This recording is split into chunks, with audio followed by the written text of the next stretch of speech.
Jerry Cohen is titularly Professor of Social and Political Theory and Fellow of All Souls, Oxford. In tonight's opinions, he argues that capitalism deprives people of their rightful share in the world's resources and that it frustrates the satisfaction of fundamental human needs.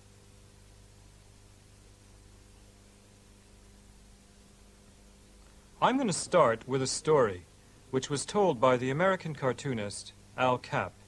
The story is about a creature called the shmoo. The shmoo was 10 inches high, something like a pear in shape, and a beautiful creamy white in color. It had no arms, tiny feet, and big whiskers under its nose. The shmoo had only one desire, to serve the needs of human beings, and it was well equipped to do so. Its skin could be made into any kind of fabric. Its flesh was edible. Its dead body could go brick hard and be used for building. And its whiskers, well, its whiskers had more uses than you can imagine. If you looked at a shmoo with real hunger in your eye, it dropped dead in rapture because you wanted it, after first cooking itself into your favorite flavor. Well, since they multiplied rapidly, there were plenty of shmoos for everybody, and they even looked good in the environment. Almost everyone approved of the shmoos. But some people weren't keen on them. The rich capitalists hated the shmoos. Since shmoos provided everything people needed, nobody had to work for capitalists anymore, because nobody had to make the wages to buy the things capitalists sold. And so, as the shmoos spread across the face of America, the capitalists began to lose their position and their power, and this made them take drastic action. They got the government to tell the people that the shmoo was un-American. The shmoo was causing chaos, undermining the social order. People weren't turning up for work, and they weren't going to the department stores to buy anything. Well, the government propaganda convinced the people, and the president ordered the FBI to gather the shmoos and gun them down. Then things went back to normal. But a country lad called Little Abner managed to save one female and one male shmoo. He carried them off to a distant valley where he hoped they'd be safe. Folks ain't yet ready for the shmoo, Little Abner sighed. But Little Abner was wrong. Folks were ready for the shmoo. It was only the capitalists that weren't. The capitalists didn't like the shmoo because it gave people independence. And when people don't depend on them for work and for goods, capitalists lose their privileged place. People haven't always depended on capitalists. They never, of course, had shmoos, but they did have land, and the things they get from shmoos in Al Capp's story, they got by working the land in pre-capitalist history. It's true that they didn't keep everything they produced on the land. Monarchs and their hangers-on and various lords and ladies were usually able to take quite a bit of their product. But the people didn't depend for their survival on any superiors until, after a long history of forced expropriation and plain and crooked dealing, they found themselves without any resources for producing things, except their own labor. And in order to survive, they had to hire themselves out to capitalists, who now had all the other resources. So we got a new setup, and in this new setup, workers sold their labor and capitalists bought it, and the buyers treated the sellers as nothing but sources of profit. So when the buyers didn't need all the labor that was offered, some workers were denied employment. And since they had no land or shmoos to live off, they became beggars and vagabonds and inmates of workhouses, or they simply wasted away. Well, of course, things aren't quite that bad now. Capitalism isn't as pure and ruthless as it used to be. The dispossessed workers defended themselves by uniting in trade unions, and the coming of the welfare state, with its public provision of necessities, means that workers don't depend for everything they need on finding someone who wants to buy their labor. The trade unions and the welfare state were savagely resisted by the capitalists, but they've come to stay. Now, advocates of pure capitalism describe it as a system in which people freely exchange their own private property. Socialists deny the freedom and fairness of that exchange. They complain that some are able to bring vast assets to market, while most people have nothing to sell except their own capacity to work. That's the socialist complaint. But against that socialist complaint, lots of capitalists will say, hang on a minute, wait a second. It's true that I have vast assets now, but I started with practically nothing except my own talent and courage, and it was by using them that I made my pile. You can't talk about lack of fairness. I had no unfair advantage in the race for wealth. Well, the socialist might reply that it's pretty rare these days for a capitalist to begin with brains and grit alone, but I want to focus here on just such self-made capitalists, since their wealth does look pretty legitimate. Well, if you think about that wealth, what's it made of? In its immediate form, it's just bits of paper, records and ledgers, share certificates, and so on. But the reason why those things are valuable is that they entitle their possessor to material resources, to raw and transformed parts of nature, to iron ore that's been turned into steel, to factories and energy and power lines and tracts of land and minerals under the sea. The capitalist is happy to tell us how he got all that stuff. He says, look, I got it through my own hard work and enterprise. I didn't get it from my parents. I didn't get it by stealing or cheating. But we can ask a deeper question, a question which is much more difficult for him to answer, a question which is prompted by the realization that everything he owns, everything, either is or was made of something which once was nobody's private property. The deep question is, how did it come to be anybody's private property in the first place? You see, the capitalist says that he got his wealth through free market exchange. And that means that he's defending his title to it by invoking the title of those who transferred it to him. But I'm asking, what was the source of their right to it? The fact that they got it from still earlier owners?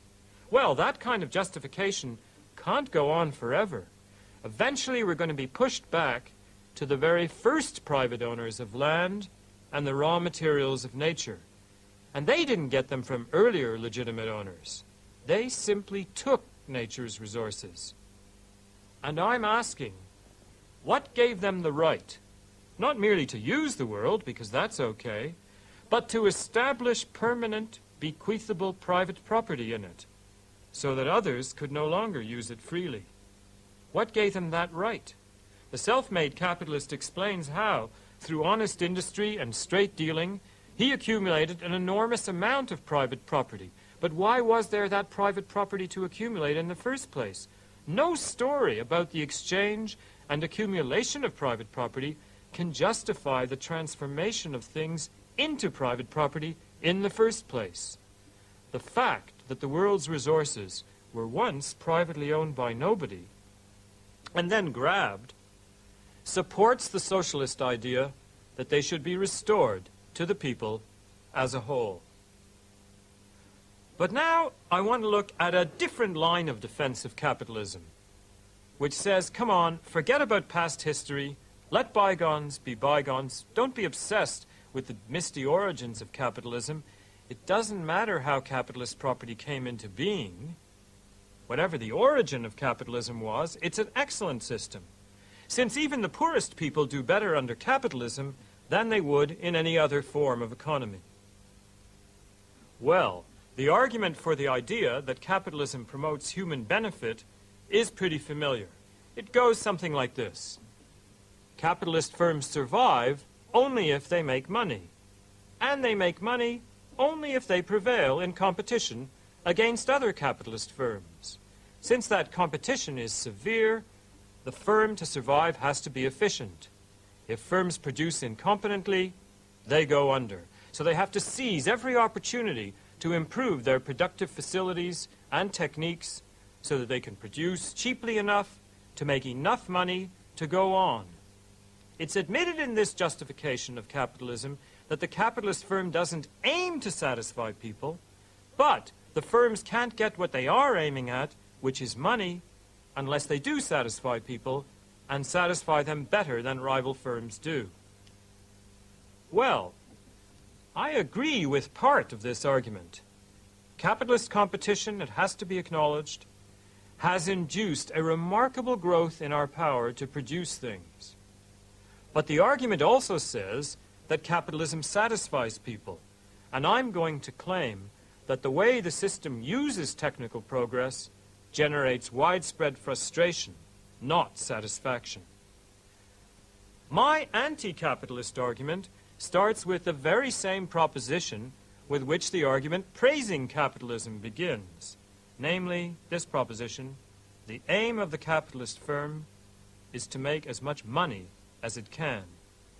It isn't basically interested in serving anybody's needs. It measures its performance by how much profit it makes.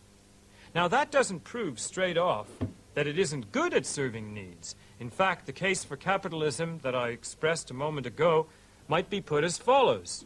Competing firms trying not to satisfy needs, but to make money, will in fact serve our needs extremely well, since they can't make money unless they do so. Okay, that's the argument. But I'm now going to show that the fact that capitalist firms aren't interested in serving human needs does have harmful consequences. Recall that improvement in productivity is required if the firm's going to survive in competition. Now, what does improved productivity mean? It means more output for every unit of labor. And that means that you can do two different things when productivity goes up. One way of using enhanced productivity is to reduce work and extend leisure, while producing the same output as before. Alternatively, output may be increased while labor stays the same. Now, let's grant that more output is a good thing. But it's also true that for most people, what they have to do to earn a living isn't a source of joy. Most people's jobs, after all, are such that they benefit not only from more goods and services, but also from a shorter working day and longer holidays.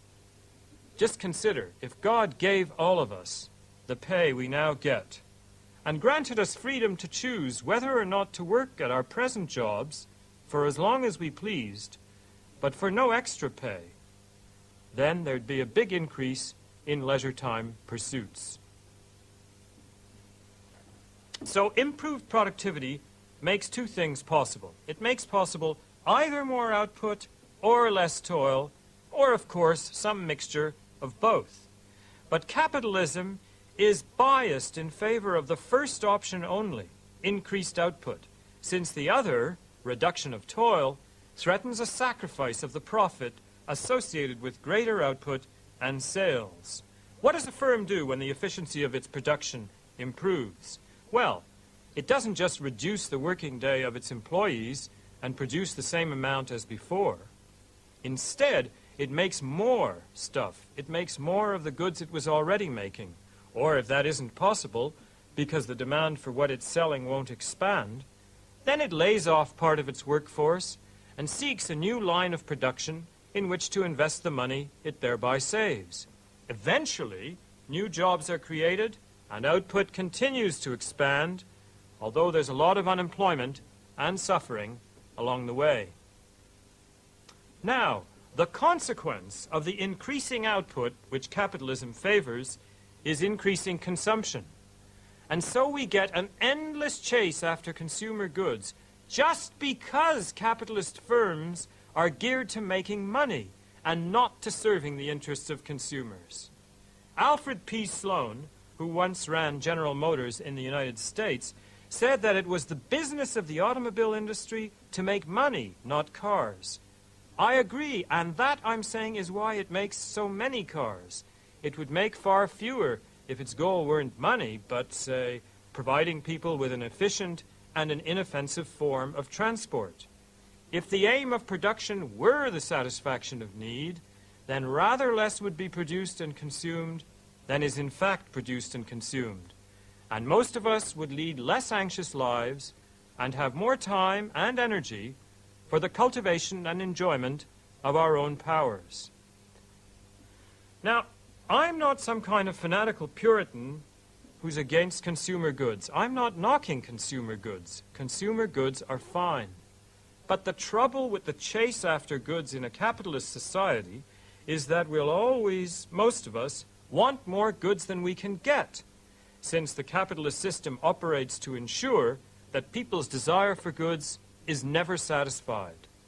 Business, of course, wants contented customers, but they mustn't become too contented, since when customers are satisfied with what they've got, they buy less and work less, and business dwindles. That's why in a capitalist society, an enormous amount of effort and talent goes into trying to get people to want what they don't have.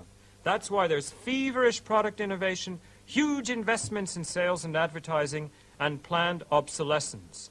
In order to keep going as a system, capitalism has to keep people on the go, and it creates a great deal of strain and nervous tension. The Rockefellers make sure that the Smiths need to keep up with the Joneses, and in a forlorn attempt to keep up, because not everybody can manage to keep up, people work their lives away and sometimes take extra jobs in order to buy things they don't have the time to enjoy because of the time they spend working to buy them. Well, in earlier periods of capitalist history, its preference for output conferred on the system a progressive historical role. Capitalism raised us above the scarcity imposed by nature under which pre-capitalist peasants labored.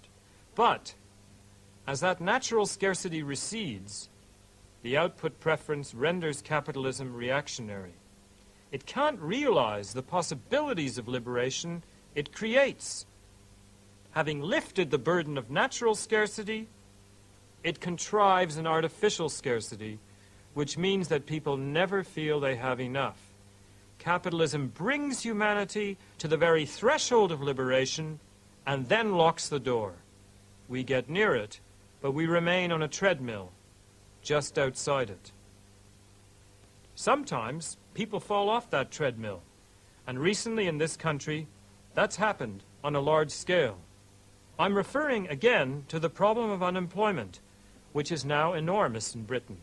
The same system that overworks people in the interest of profit also deprives them entirely of work when it's not profitable to employ them.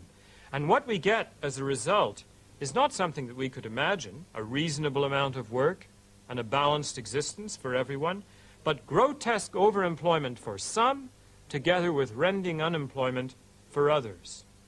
How can they say that this system satisfies human need when homeless people in Britain need housing and unemployed bricklayers need work? How can anybody think that it's a system that promotes human benefit when it projects the message that the only way to self-esteem is to be the owner of a BMW or at least a Ford Sierra? And then it throws millions of families into a destitution where they can barely afford sausages to feed their children. So I'm very skeptical about the claim that capitalism is so good at satisfying our needs as consumers. And anyway, people have needs which go beyond the need to consume. One of those needs will, because it's so important, occupy most of the rest of this talk. It's a person's need to develop and exercise his or her talents. When people's capacities lie unused, they don't enjoy the zest for life which comes when their faculties flourish. Now, people are able to develop themselves only when they get good education. But in a capitalist society, the education of children is threatened by those who seek to fit education to the narrow demands of the labor market. And some of them think that what's now needed to restore profitability to an ailing British capitalism is a lot of cheap, unskilled labor. And they conclude that education should be restricted to ensure that it'll supply that labor. The present Chancellor of the Exchequer, Nigel Lawson, said in a speech a couple of years ago that we should now think about training people for jobs which are, as he put it, not so much low-tech as no-tech. Now, what sort of education is contemplated in that snappy statement, not so much low-tech as no-tech? Not an education that nourishes the creative powers of young people and brings forth their full capacity. Nigel Lawson is saying that it's dangerous to educate the young too much because then we produce cultivated people who aren't suited to the low-grade jobs the market will offer them. An official at the Department of Education and Science recently said something similar. He said, and I'm here quoting his words, that we're beginning to create aspirations which society cannot match. When young people can't find work which meets their abilities and expectations, then we're only creating frustration with disturbing social consequences. We have to ration educational opportunities so that society can cope with the output of education. People must be educated once more to know their place. That's the end of the quote. Well, what have we got here? Something very frightening. We've got a policy of deliberately restricting educational provision so that state schools can produce willing sellers of low-grade labor power. It's hard to imagine a more undemocratic approach to education. And notice that to prefer a democratic distribution of educational opportunity, you don't have to believe that everyone is just as clever as everyone else.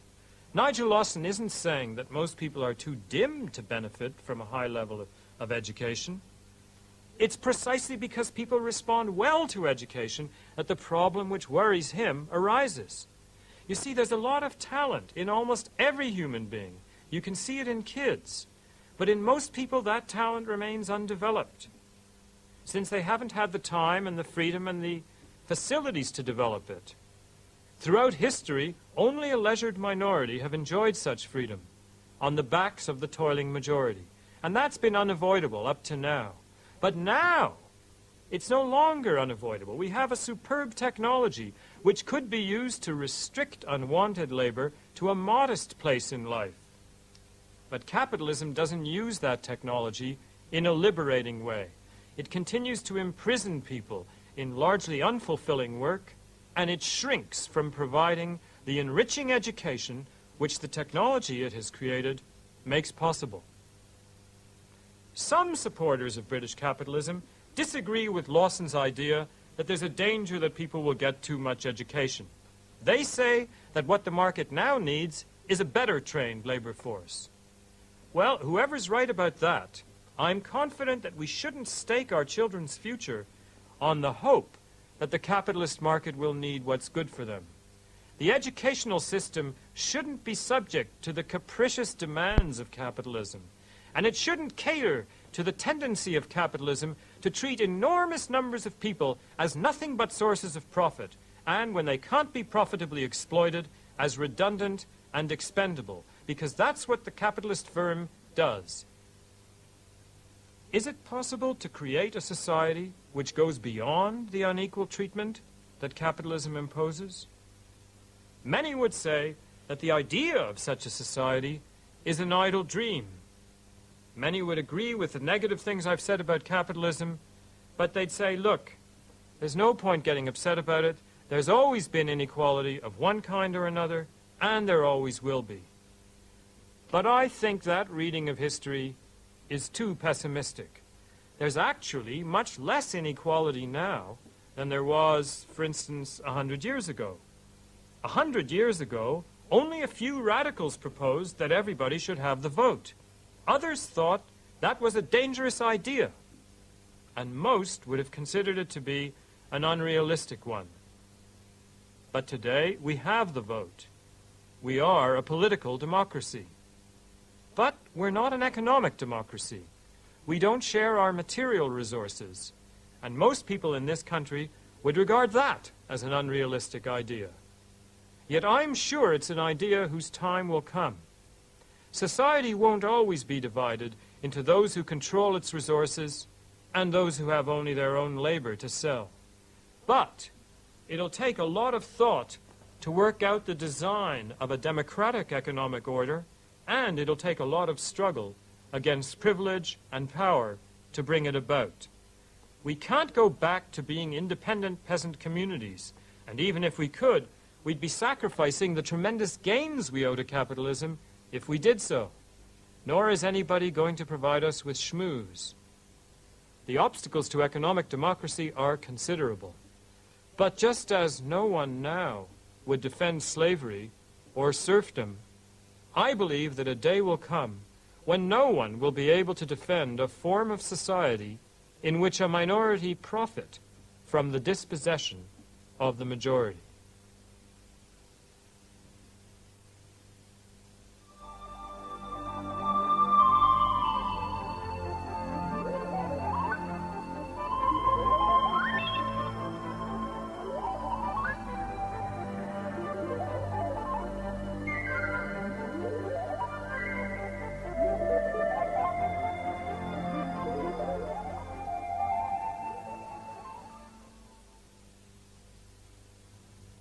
An edited version